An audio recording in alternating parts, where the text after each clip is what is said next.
तो उन्होंने जो है शॉर्ट्स डाल के उस पर लिखा है कि खेल खत्म मामा जानी, नहीं बस्ती डाली, खेल तो अब शुरू हुआ है, खत्म नहीं हुआ है, और इतनी जल्दी खत्म पॉसिबल ही नहीं है, होने भी नहीं दूंगी मैं। तो आपने जो शॉर्ट डाला है वो आपने डाला है 2021 का MCRC का, जो आपने गूगल से कहीं से टीप लिया। ठीक, पहली बात तो कभी भी कोर्ट से कोई भी ऑर्डर हम अपलोड करते तो वो PDF में होता है। ठीक है, तो ये जो आपने गूगल से टीपा है ना, मत टीपो, इतनी ओछी हरकतें मत करो। अपनी जो तुम्हारी एजुकेशन है वो मुझे अब समझ में आ रही है।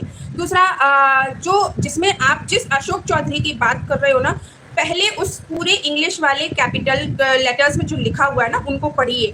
वहां पे बात हो रही है कर्मचारी एजेंट के माध्यम से निर्धारित अवधि के भीतर अपने मालिकों से दुगना शुल्क वसूल किया है, और वो कोई एजेंट नहीं है, वो गवर्नमेंट टीचर। 2021 लिखा है जो कल कम्युनिटी में जो रजिस्ट्रेशन नंबर दिया गया। भाई पढ़े लिखे हो, डेंटिस्ट हो, किसी अच्छे कॉलेज से आपने अपनी डिग्री ली है तो उसका थोड़ा सा यूज करो, थोड़ा दिमाग लगाओ। कभी भी किसी भी कोर्ट से कोई रजिस्ट्रेशन नंबर मिलता है तो जो रजिस्ट्रेशन नंबर के हाइफन के बाद जो डिजिट होती है वो उस केस का ईयर होती है। जैसे कि मेरे इस केस में 8373-2025 मीन्स ऑफ 25 ईयर, इस ईयर का, ना कि 2021 का। तो आप जो ये गूगल से 6 प्रयोग ना, ये हरकत बिल्कुल मत करो, बहुत घटिया है, घटिया लेवल दिखा रहा है आपका, और बहुत ही घटिया लेवल दिखा रहा है। आपकी सास से नहीं पड़ रही, आपके ससुर से नहीं पड़ रही, आपके हस्बैंड से नहीं पड़ रही, आप वहां टारगेट कीजिए, वहां ध्यान दीजिए, यहाँ मत दीजिए।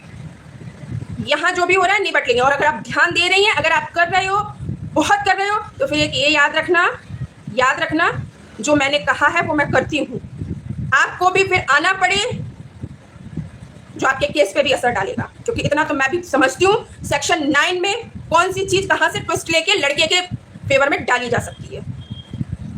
Hello everyone, welcome back to my channel Beena blog. तो सोशल मीडिया पे ना कुछ नई ताज़ी खबरें आती रहती है, और ऐसी ऊंची ऊंची हरकत करते हैं कुछ लोग, उनको जवाब देना बनता है। तो यहाँ पे हमारी जो वकील दीदी है उनको आ रखा है आज बहुत गुस्सा, और वो लाइव में थोड़ा गुस्से में बात कर रही थी। बोला कि अगर तुम अपनी हरकतों से, ऊँची हरकतों से बाज नहीं आएगी ना तो मैं आपको सबक सिखाऊंगी। तो उन्होंने जब डेंटस वगैरह बोला तो मेरा ध्यान गया सीधा जेठानी जी की तरफ। तो मैं जेठानी जी की वीडियो में गई तो वहाँ एक शॉट डाला था जिसमें लिखा था, मतलब कुछ निकाल के उसके ऊपर लिखा था खेल खत्म मामा जानी। तो भैया जेठानी जी ऐसी हरकतें क्यों करती है? जेठानी जी पढ़ी लिखी हो, डेंटिस्ट हो, खुद समझदार हो, जो अपना केस खुद लड़ रही है अकेले अपने दम पे। सास ससुर अलग हैं तो उनके खिलाफ लड़ रही है अपने पति को पाने के लिए, तो आप दूसरों के मामले में क्यों घुस रही है? मैं तो यही बोलना चाहती हूँ। तो यहाँ पे थोड़ा फटकार लगाती हुई हमारी वकील दीदी, लगाना भी पड़ता है। आप लोगों को पता है कि जहाँ सोशल मीडिया पे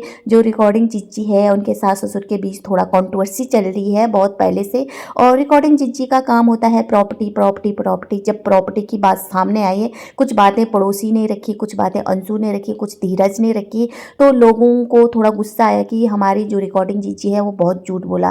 पहले रिकॉर्डिंग चिच्ची ने पहले ही बहुत झूठ बोल रखे थे घर से निकालने की बात, तो उसके बाद उन्होंने कहा कि मेरे पास कुछ है ही नहीं।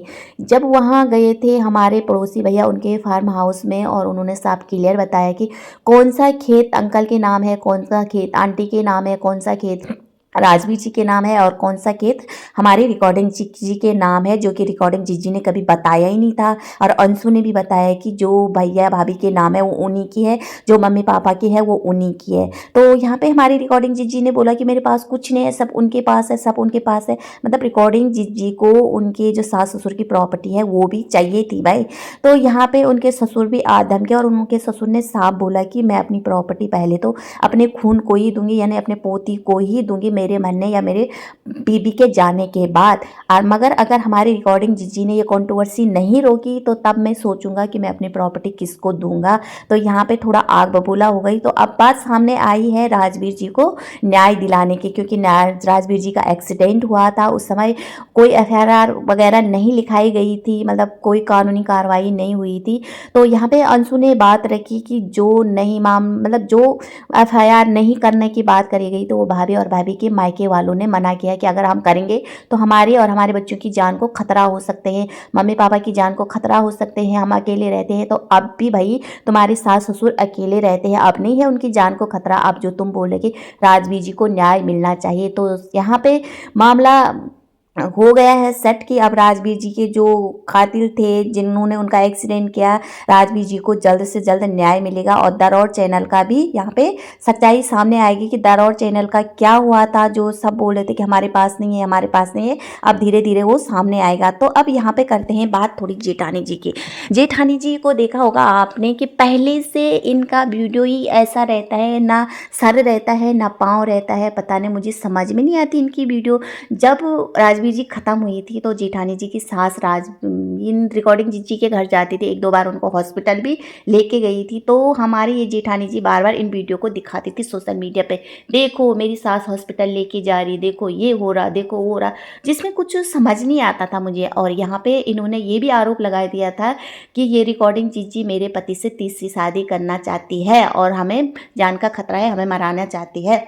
तो यहाँ पे रिकॉर्डिंग जीजी भी आई सामने और रिकॉर्डिंग जीजी ने भी बहुत लताड़ लगा दिया, झोला साहब डॉक्टर बहुत कुछ बोल दिया, शादी करने को तेरा ही पति रह गया था, तुम क्या जाने परिवार में रहने, तुम कभी परिवार के साथ रही हो, परिवार के साथ कैसे रहा जाता है, हमसे सीखा करो, जो कि आप परिवार के साथ कैसा रहा जाता है, हमारी रिकॉर्डिंग जीजी से सीखो भाई कैसा रहा जाता है।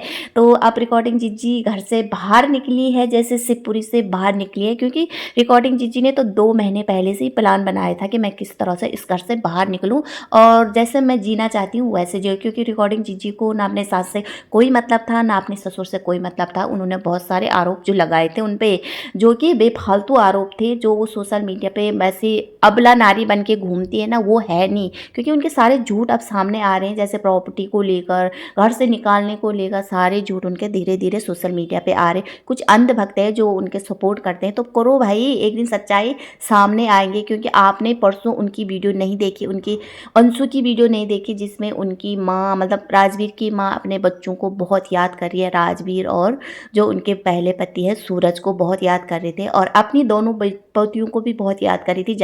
कि आप लोग वो वीडियो देखो। तो यहाँ पे जेठानी जी का ना जो वीडियो होता है उसका कोई मतलब ही नहीं होता है। जैसे ये रिकॉर्डिंग जीजी घर से बाहर निकली है तो वो रिकॉर्डिंग जीजी के सपोर्ट में बात करने लगी है। देखा होगा कुछ दिन पहले, दिन नहीं महीने पहले, वो एक रिएक्शन चैनल के लाइव में भी आई थी पैनल में, और उन्होंने मतलब जो रिकॉर्डिंग जीजी है उससे बात करना भी चाहा, मगर रिकॉर्डिंग जीजी ने ज़्यादा भाव दिया ही नहीं उनको। और एक आगरा की लेडी ने थोड़ा उनको झाड़ा भी था यहाँ पे जेठानी जी को, कि जो तुमने पहले किया वो कभी माफ़ी के लायक नहीं हो।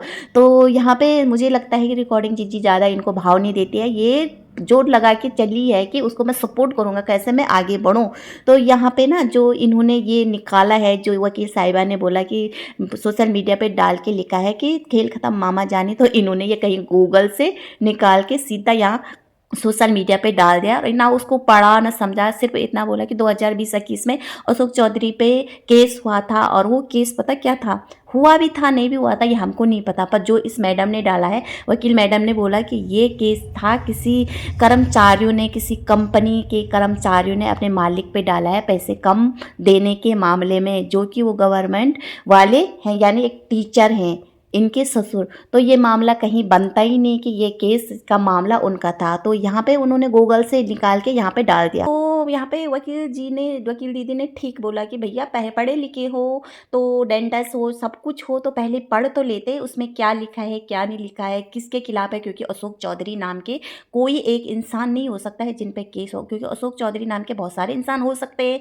तो मैडम जी ने भी पता नहीं क्या सोच समझ के गूगल से निकाला और यहाँ सोशल मीडिया पर डाल दिया। तो अच्छे से फटकार लगाया है। वकील दीदी ने बोला कि अगर आप इन हरकतों से बाज नहीं आएगी तो आपको भी कोर्ट में आना पड़ेगा, और मुझे अच्छे से पता है कि किस तरह से मतलब जो लड़के वालों को फंसाया जाता है उसके पक्ष में बात हो सकती है। तो यहाँ पे जेठानी जी आप थोड़ा सतर्क रहो। यहाँ पे जो वकील दीदी ने बोला कि आप अपने केस पे ध्यान दो, अपने सास ससुर पे ध्यान दो, अपने पति पे ध्यान दो, ना कि दूसरों के मामले में पढ़ो। तो आपको अच्छे से समझ आ गया होगा, अभी भी समझ नहीं आया होगा ना, तो देख लेना बहुत जल्दी आप भी को भी यहाँ पे वकील साहिबा फिर से जवाब देगी। तो आज का वीडियो यहीं एंड करते हैं, मिलते हैं नेक्स्ट वीडियो में। अगर वीडियो अच्छा लगा तो प्लीज़ लाइक सब्सक्राइब और कमेंट जरूर करना। तब तक के लिए बाय।